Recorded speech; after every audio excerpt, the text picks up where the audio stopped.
વૃદ્ધાવસ્થા.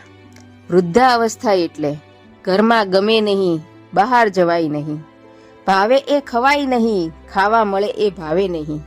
પોતાના જ ઘરમાં જ્યારે પારકું લાગે ને ત્યારે સમજી જવું કે વૃદ્ધાવસ્થા આવી ગઈ છે.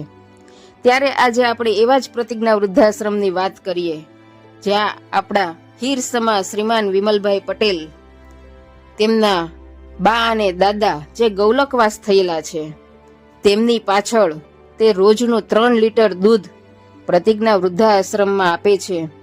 તેમના ગૌલકવાસ બા અને દાદા જે મણિબેન શાંતિલાલ પટેલ તેમજ ગૌલકવાસ શાંતિલાલ મોતીલાલ પટેલના લાભાર્થે રોજનું 3 લીટર દૂધ પ્રતિજ્ઞા વૃદ્ધાશ્રમમાં આપવા બદલ પ્રતિજ્ઞા વૃદ્ધાશ્રમ અને તેમજ પ્રતિજ્ઞા વૃદ્ધાશ્રમમાં આશરો લઈ રહેલા વડીલો ખૂબ ખૂબ આભાર માને છે. ભગવાનને એવી પ્રાર્થના કરીએ છીએ કે આપણા દાતાશ્રી વિમલભાઈ પટેલ અને તેમના પરિવારને ભગવાન હંમેશા સુખ, શાંતિ અને સમૃદ્ધિ આપે એવી પ્રાર્થના છે.